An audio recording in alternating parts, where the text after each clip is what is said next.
tayo sa kasunduan, maghihiwalay rin kayo! Kayo! Tigil! An operation might help me. Anong operasyon? Magpapabagal lang ang sakit ko ngayon. Magpapabagal na pero hindi mapapalit to. Lumalala na ang sakit ko, Alicia. Kahit gaano kalit na tulong para mapabagal lang ang sakit ko, kailangan ko. Nasaan nga pala si Rosa Camila? Nasa baba meron ng binili kasama si Angie. Ang senator, nagpapasundo daw po sa akin si Rosa Camila. Mabigot daw po kasi ang problema. Yun nga palang dinadala po niya. Siguro samahan ko na para mabilis, ha? Sandali lang po, senator. O, dalihan niyo at gusto ko siya makausap tungkol sa ako natin. Rosa Camila, hindi ba nag-usap na tayo? Nakipagkasundo ka sa akin na hindi ka na makikipagkita kay Carlito. Bakit ngayon naririto ka na naman? Huwag mong sabihin sa akin nagkataon lang yan. Kinailangan ko lang siya makausap tungkol sa anak namin. Pwede mo siyang tawagan, pwede mo siyang i-text. Hindi ka na ba nabahala sa kahihiyang ibibigay mo sa ating mga pamilya? Gusto ko lang naman makausap ang ama ng anak ko! Kailanman hindi matatanggap ni Leandro na ang dinadala mo ay isang balyente. Tama na, Lola. Nag-aaksaya tayo ng panahon dito eh. Buntis na rin ako. Hindi totoo yan. Kung hindi man totoo yan ngayon, Carlito, magkakatotoo din yan sa darating na panahon. Kahit pag gumaling ako, hindi ako makikipagsipi sa'yo dahil si Rosa Camila mahal ko. Bakit ba kasi kanya gawin sa amin ni Carlito to? Dahil yun ang kailangan! Ano kapatid na nga pinagagawa ninyo just to meet up? My God! Getting past the doctors? Camila? Alicia! Nakakahiya kayo. Hindi mo man inisip yung kalagayan ng kapatid ko. Nakita mo ba itsura? Anong klase ka? Nakita ko si Alicia at si Emil nagmamadaling palabas, Susunduin si Rosa Camila. O, ang dami naman prutas niyan. Magtatayo ba tayo ng fruit stand? Anything for you. Bakit niyo pinapasundo si Rosa Camila eh? Nagkakagulo nga sa babae. Anong gulo? Well, ang nabalitaan ko, inaway daw ni Rosa Camila yung asawa ni Carlito. Nagkaroon nga ng iskandalo. Sunduin mo si Rosa Camila. Hanapin mo. Okay. But relax. You look well. Palibhasa. Like mother, like daughter. Kabit ang ina, kaya kabit din ang anak. Anak ka pa naman ng matalik kong kaibigan. Iwan na kasi ng anak niyo ang asawa ko. Hindi ko maiwan si Rosa Camila. Alicia, hindi ko malaman kung bakit natin pinag-aawayan ito. Hindi nakatulong ang dinadala ni Rosa Camila, lalo lamang nakakagulo at nakakabigat sa kaso. Tayo na, Rosa Camila. Tayo na. Bakit?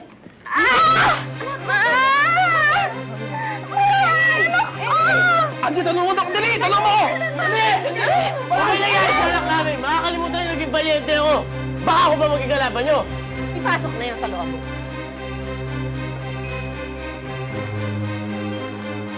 Kakalimutan ko na si Quirino ang aking vice-gobernador. Kailangan udyukan ninyo si Carlito na ituloy ang demanda kay Jonathan. At ako, walang kapantay ang gerang idedeklara ko kay Leandro.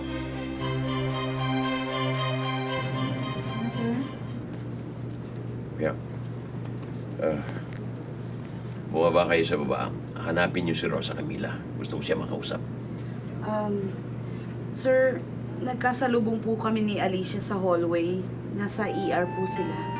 Sa ER? Bakit? Ano nangyari kay Rosa Camila? Senator, dinugo po si Rosa Camila. Ano? Senator, meron po kayong most unexpected visitor. Mamaya na yan. Hanapin ko si Rosa Sir, Camila. please, the doctor's attending to her na po. It's okay. Senator, si Sir Tomas Lutsin. Senator, nagtatampo yung hospital staff namin. Hindi ka na raw nagpapagamot doon. Mr. Loxing, I presume this is a friendly visit? Mr. Montemayor? Tiyo lang po ako. Ako po ang ina ni Rosa Camila Montemayor. Kumusta na po siya? Miss Montemayor is fine. Naagasan lang po siya ng dugo. That is what we call threatened abortion. Delikado po ang sitwasyon niya at ng bata kapag naulit po ito. Eh, ano pong pwedeng mangyari pag naulit yan? Maaari pong malaglag ang batang dinadala niya. Napadaan ako, so I decided to pay you a visit. Huwag mo sabihin sa akin na sa inyong hospital na ito. Asturias, Elaine, leave us alone for a while. Sa labas lang po kami. Mr. Locsin, ito na ba ang umpisa ng pagtutunggali natin about something? About someone. Alam mo, wala naman tayong dapat pag-usapan kung ibibigay mo siya sa akin. Marami ka naman. Marami naman dyan. But what you have is what I want. Mr. Locsin, hindi mo siya pwedeng makuha. Over my dead body. Well, tignan natin. Baka sa isang linggo makalimutan mo na siya. Remember, your sickness. You can laugh your ass off. But I'm telling you, I'm gonna have the last laugh. We'll see. Kung bakit ba pumunta ka pa dito ngayon eh.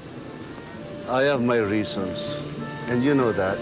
I think we should stop this right now. Ngayon pa, na nag-declare ng open war si Senator Montemayor, siya rin na hindi ako umatras sa laban. Please, Tomas.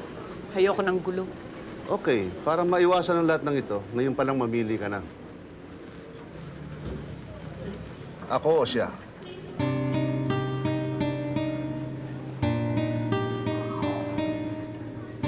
I'm glad you made the right choice, Lucinda.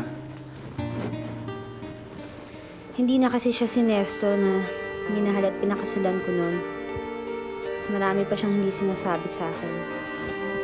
Hanggang ngayon, hindi pa malinaw yung pagkawala niya ng ganung katagal.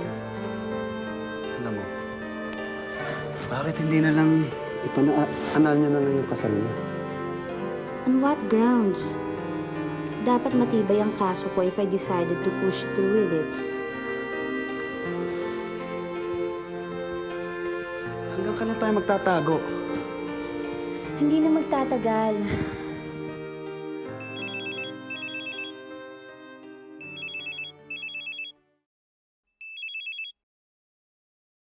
Hello? Ang utang ng pamilya nyo, kailan nyo babayaran sa amin? What? Anong utang? Walang utang ang pamilya namin. Sino ba to? Umanda ka kapag naninil kami.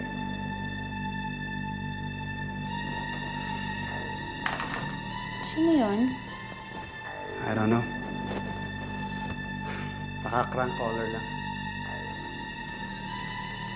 Baka naman kilala ka sa numerong yan. Hindi ito regular number ko. Ginagamit ko lang ito pag may mga ganitong operasyon. Bakit hindi mo na lang kasi sinugod? Bakit kailangan ko pa mag-imbento ng utang? Hindi malalaman nilang alam ko ang nangyayari sa kanila. Pag tinext kita, dire-diretso yung muli pananakaw. Sulat. Kailangan makatanggap ng sulat si Vincent. Para magmukhang totoo.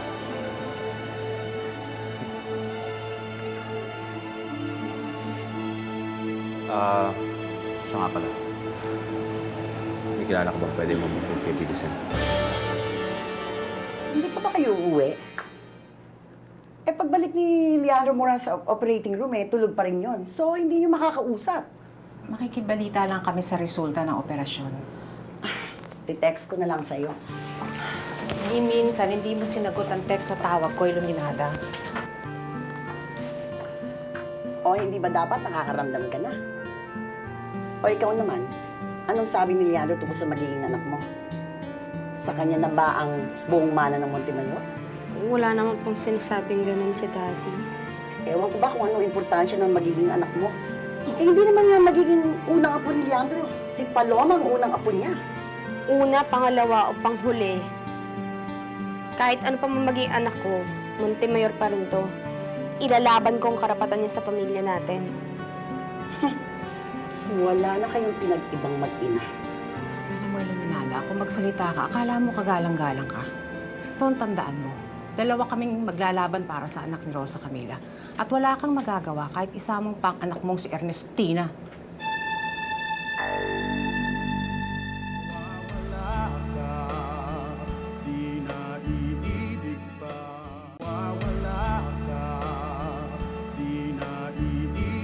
Bukas na bukas, pagkatapos ng operasyon, dadalhin na kita sa San Dionisio para doon ka na makapagpahinga, Carlito. Lola, hindi na po babalik sa San Dionisio. At hindi rin ako babalik sa bahay namin, Phoebe. Magsasalon na lang ako. Kung kaya niyo akong bayagang makipag-annual kay Phoebe, makipag-uwi lang sa kanya kahit without the benefit of annulment. At paano mo gagawin yan, mahal kong apo? Paralisado ka. May magagawa ko ba kung utusan ko ang aking security na dalhin ka sa San Dionisio? Lola, mahal ko po kayo.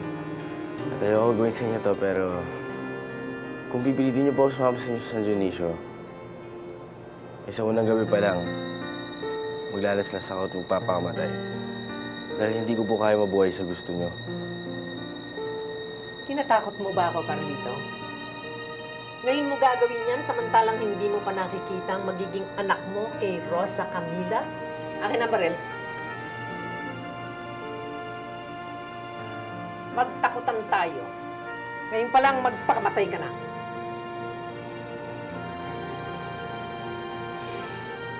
Tignan natin kung anong maidudulot niyan sa pinakamamahal mong Rosa Camila at sa inyong hindi pa naisisilang na sanggol.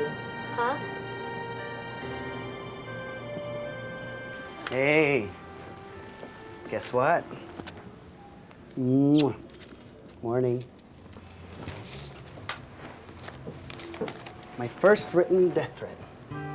Kapag hindi kayo nagbayad sa pagkakautang ng pamilya mo, maniningil kami kahit sa anong paraan. What is this all about? I don't know.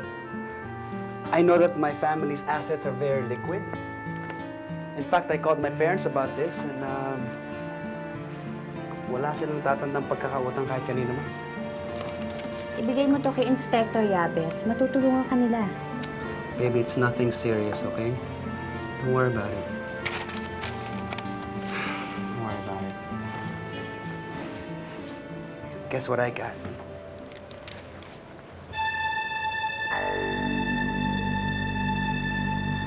I'd say I'm well protected.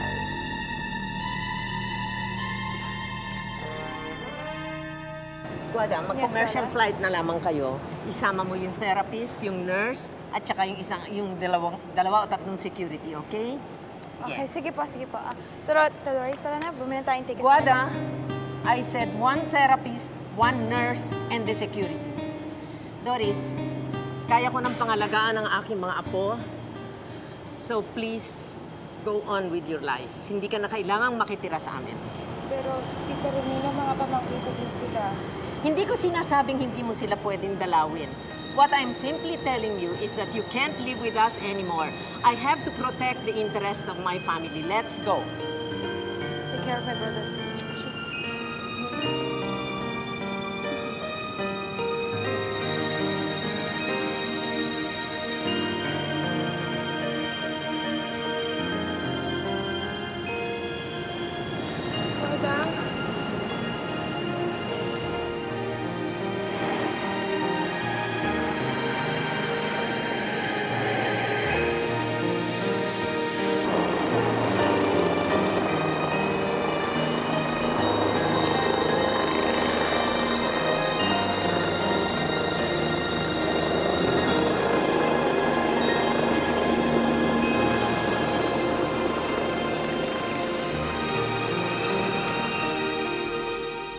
Mawawala ka, di na iibig pa. Mawawala ka, di na iibig pa. Are we talking of a miracle here, Doctor? Magaling na ako. We re-examined all the data we have sa kalagayan ninyo, Senator. And looking at it from a different angle, we have come to the conclusion na kaya namin ayusin ito. Is there a possibility of a misdiagnosis? Or is this Iatrogenic. Sanhi kaya ito ng mga gamot na pinainom sa akin. Dr. Wang, we just want to make something clear here. We hope this is not a case of malpractice. No, Atty. Surias. This is a case wherein parehong-parehong symptoms ng dalawang sakit. And there is a very thin dividing line between these two. Now, if your recent surgery did not correct this, we may have to recommend a second major surgery, wherein we will have to excise a nodule from your brain. I'll think about this for a while, and could you leave us? I'm going to confer with my family. Of course, Senator. Excuse me.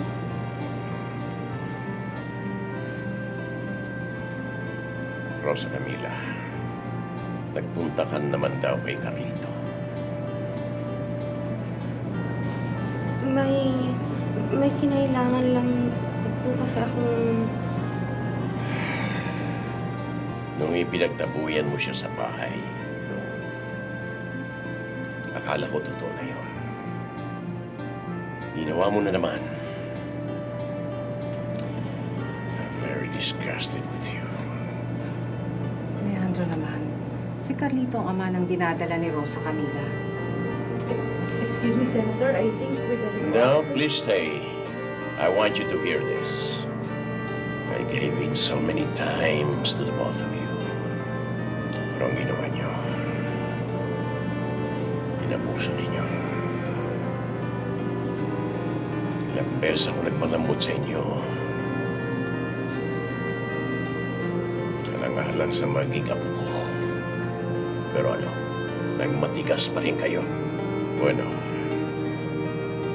kaya na yata ninyong mabuhay na walang sustento ko. So be it. Wala ngayon. Ayoko na kayo makita. Kung ano man ang gawin ninyo, bahala kayo sa buhay ninyo. Kakalis na kayo. Dad. Dad. Daddy. Rosa Camila.